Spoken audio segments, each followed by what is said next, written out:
5. Considere as seguintes afirmações relacionadas às propriedades periódicas. Os gases nobres, tá, assinalar as corretas, né? Os gases nobres não possuem tendência em receber elétrons, porque qualquer elétron adicionado deve ocupar um orbital exterior a uma camada completa e distante do núcleo. Olha, a princípio isso aqui tá certo, não é? Os gases nobres não possuem tendência a receber elétrons, tá? Por que que eles não têm tendência a receber elétrons? Porque quando a gente pega uma camada deles, já está completa, né? Então, se eu quiser adicionar um elétron aqui, eu vou ter que adicionar mais uma camada distante do núcleo, né? Vou ter que criar uma nova camada para adicionar esse elétron, né? Então, isso não é legal para ele, porque vai desestabilizar ele completamente, né? Então, ele já está completo. E para adicionar um elétron, eu vou ter que adicionar uma camada mais externa e mais distante do núcleo. Então, o um tá certo, tá?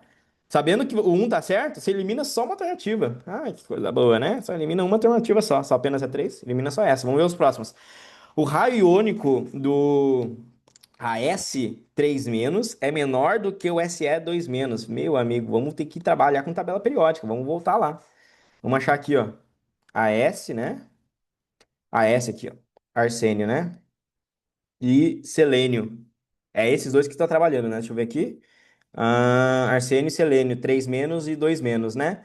Vamos lá, ele está trabalhando com o arsênio, -3, e o selênio, -2. Aí a gente tem que pensar agora em relação ao raio iônico, que eles estão no mesmo período, então, teoricamente, o raio iônico de um vai ser menor do que o raio iônico do outro, não é? O que que eu tenho que pensar aqui agora em relação aos elétrons, tá? Que esse aqui está perdendo 3 elétrons, o arsênio, e o selênio está perdendo 2 elétrons na distribuição.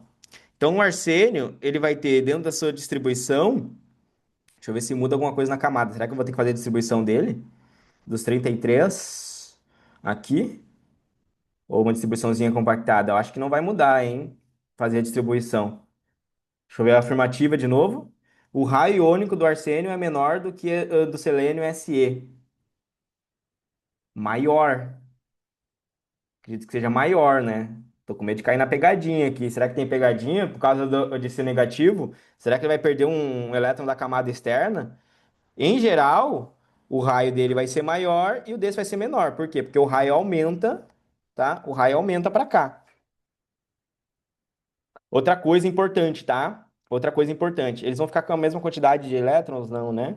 Porque vai perder 3, vai ficar com 30 elétrons. Vai perder 2, vai ficar com 32 elétrons.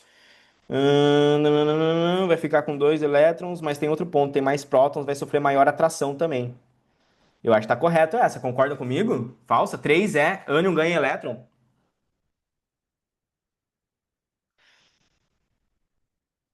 Ficam com o mesmo número atômico? Não, João, como com o mesmo número atômico, né? O arsênio -3 e o selênio -2 não fica com o mesmo número atômico, né? O número atômico não vai ser mudado, eles ficam com 33 e 34, né? Mesmo número de elétrons, eles ficam isoeletrônicos, né? Eles ficam isoeletrônicos, beleza? E ali é -2, né? Dentro da distribuição, né? Arsênio 3- é menor que o Se 2-, eles poderiam ficar isoeletrônicos ali dentro da voltar para minha tabela periódica aqui. Isoeletrônicos, mas em geral, o raio dele não ficaria menor, né? Continuaria maior. E esse aqui menor, tá? Beleza? Não vai mudar. Na hora da prova, eu acho que eu faria distribuição eletrônica para ter certeza, tá? Eu acho que eu faria distribuição eletrônica para ter certeza, tá? O Felipe falou assim, ó, falsa, a S3- e a Se2- são iseletrônicos. E íons eletrônicos com raio diminui com o aumento do número atômico, como se a Se possui maior número atômico. É porque, olha só, se nós temos aqui um núcleo, e nós temos aqui um núcleo, tá? Esse núcleo tem 33 prótons, tá? Esse núcleo tem 34 prótons, um próton a mais atrai mais a camada, tá? Ou seja, se eles tiverem a mesma quantidade de elétrons, tá? Ali em relação às camadas, essa camada vai estar sendo mais atraída do que as outras, do que essa outra camada. Vai ser sutil? Vai ser sutil. Mas quanto mais prótons eu tenho, mais camadas eu atraio, tá? Mas é pancada mesmo essa questão, tá? É pancada. Acredito que na hora da prova ali, se eu tivesse fazendo uma questão dessa, eu ia até fazer a distribuição eletrônica certinho e colocar os elétrons ali na camada, para ver quantas camadas iam dar. Mas é que a camada vai se manter a mesma, né? Aqui a linha, eles estão na mesma linha em relação às camadas, então isso não mudou. Tirou ali alguns elétrons, né? E aí o que muda é a quantidade de prótons que eu tenho, tá? A quantidade de prótons que eu tenho. Como esse tem mais prótons, ele vai atrair mais. Em geral, continua a mesma coisa, tá? Assim, ó, menor, maior, maior, maior, e aí ele vai aumentando, né? Vai aumentando ali o raio, né? Seria essa a ideia. Vamos ver as outras afirmativas aqui. Realmente uma das mais difíceis da lista, hein? A primeira energia de ionização do fósforo, do P, é menor que a primeira energia de ionização do S. Jesus, vamos ver aqui, hein? Tá falando de fósforo aqui. Olha só. Fósforo e aqui. A primeira energia de ionização. O que que é a primeira energia de ionização, galera? A retirada dos elétrons. Então, olha só o fósforo. O que que ele tem aqui? Que camada que ele tá? Um, dois, três camadas. Então, eu tenho aqui o fósforo. Eu vou desenhar isso aqui, ó. Vou pegar aqui o fósforo, ó. Ele tem uma, duas, três camadas. E vou desenhar um enxofre também. Uma, duas, três camadas. Quantos elétrons tem na última camada? Aí eu vou lá. 3A, 4A, 5A, 6A, né? Então aqui o fósforo dentro da distribuição, vou ter que fazer aqui, vai terminar em 5A, né? Aqui é P1, P2, P3, P4. Então ele vai terminar com 3, né? P3 aqui, né? Então ele vai ser aqui dentro da camada, ele vai estar aqui terminando em P. Vai ser aqui, ó. 1, 2, 3, 3P3. 3P, 3P3, 3P6, 3P3. E esse aqui vai ser 3P4. Então vai ser 3 elétrons que ele vai ter na última camada. E aí eu vou fazer a distribuição. Vai ter 1, 2 aqui. Vai botar 8 ali, vai ter 10. Vai estar faltando, hein? 3S2, 3P3. Ele vai ter 3. Vou ter que fazer a distribuição, senão eu vou errar. 1S2, 2S2, 2P6, 3S2, 3P3. Vai ter 5, né? Aqui 1, 2, 3, 4, 5. E aqui deu 15, deixa eu ver, deixa eu ver, deixa eu ver, deixa eu ver. Deu 10, mais 3 tá faltando. Tá faltando. Pera aí, não quero ver a resposta de vocês. Essa aí tá sinistra. Pera aí, 1S2, 2S2, 2P6 deu 10. Beleza, aqui deu 5. Então é isso aí. Na terceira camada ele vai ter 1, 2, 3, 4, 5. É bom que vocês veem como que teria que fazer uma dessa, hein? 1, 2, 3, 4, 5. E essa aqui vai ser a mesma coisa, vai terminar em 3S2, 3P4. 1, 2, 3, 4, 5, 6, tá? Ou seja, a distribuição do enxofre vai ser o famoso NS2, tá? NP4, né? Lembra lá que a gente terminava desse jeito?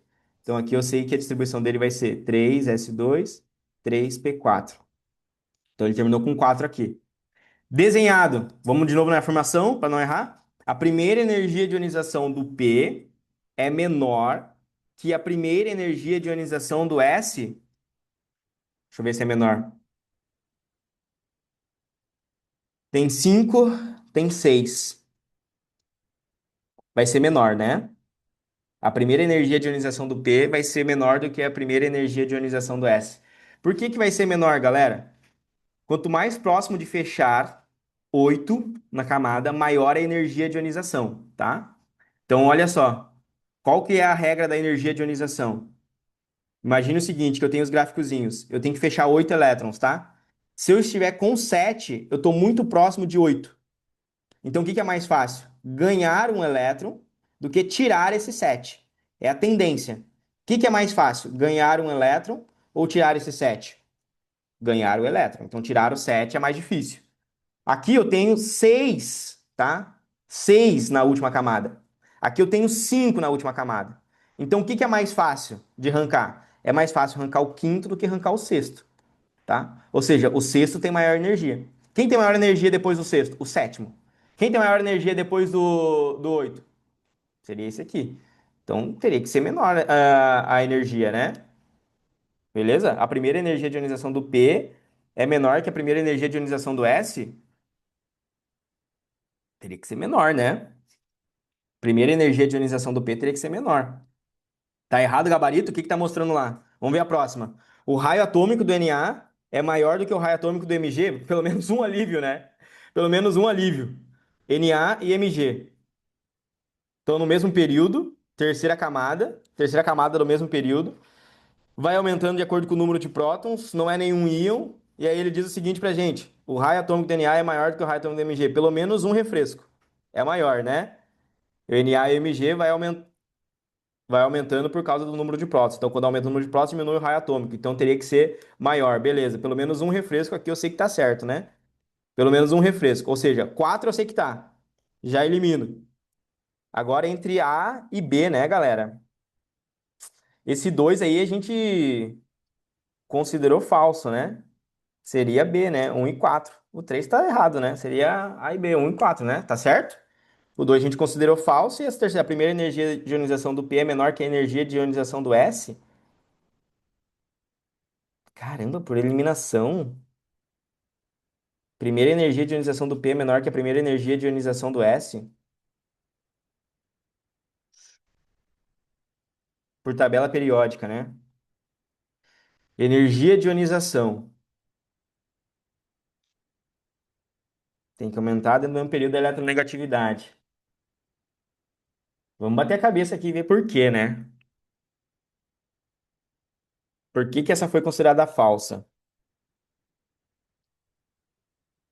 Por que que a energia de ionização do enxofre vai ser maior, vai ser menor do que a ionização do fósforo? Energia de ionização do enxofre vai ser maior que a energia de ionização do fósforo. Por quê? Ambos estão na mesma camada. A terceira camada tem 6 elétrons, o outro tem 5 elétrons. A energia de ionização vai aumentando a cada número de elétrons, né? Que eu vou retirando, né? A correção diz que o subnível P do fósforo é meio cheio, então ele é mais estável. Caramba, velho. Que merda! Pior que tá correto mesmo. Meu Deus do céu, velho. Agora eu não gosto mais de química também, não. Olha só. Pior que tá correto mesmo. Ah, não, muito difícil.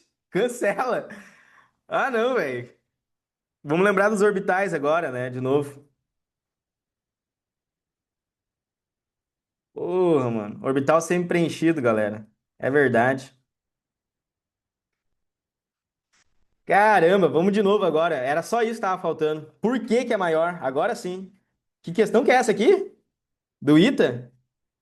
Eu não recomendo ninguém fazer ITA, tá? Não recomendo ninguém fazer ITA. Esquece, tá? Esquece. Pessoal, o que que acontece, tá? Em geral, a energia de ionização ela vai crescendo. Só que existe a regra dos orbitais, que é a regra dos orbitais semi-preenchido. Então, o elétron ele gosta de ficar semi-preenchido, tá? Ou seja, o elemento fica mais estável quando ele está semi-preenchido. Então, imagine que os elétrons se emparelham sempre em pares, sempre em pares. Cada orbital é um par, cada orbital é um par, cada orbital é um par. Beleza? Então, olha só. Aqui o que que acontece? Orbital totalmente preenchido. Orbital totalmente preenchido. Orbital semi-preenchido. Tem um elétron, caberia dois dentro desse orbital. Aqui, orbital totalmente preenchido. Orbital totalmente preenchido. Orbital totalmente preenchido. Agora, para poder tirar os elétrons ali, tá? Por que que tá errado? De onde é mais fácil tirar um elétron, tá? É mais fácil tirar um elétron de um orbital, olha só, de um orbital aqui que está totalmente preenchido. Por quê? Porque ele vai manter ainda um elétron sempre preenchido do que desse outro aqui, né? Por isso que a energia de ionização, olha o que ele vai dizer, ó. A primeira energia de ionização do P é menor que a energia de ionização do S, tá? Por causa da ideia dos orbitais. Os orbitais eles estão emparelhados, eles estão totalmente preenchidos, né?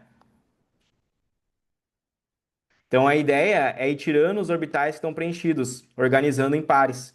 Um para cima, um para baixo, um para cima, um para baixo, um para cima, um para baixo, né? Então como o elétron já está emparelhado, né? Mas ainda assim é muito difícil de pegar isso aqui na hora da prova, hein? Teria que ir por eliminação mesmo, né? Porque não tá todas, né? Ainda assim, seria muito difícil de vocês pegarem isso aqui na hora da prova, hein? Realmente foi uma das questões mais difíceis que eu já coloquei pra vocês aqui, de saber essas dos orbitais, né?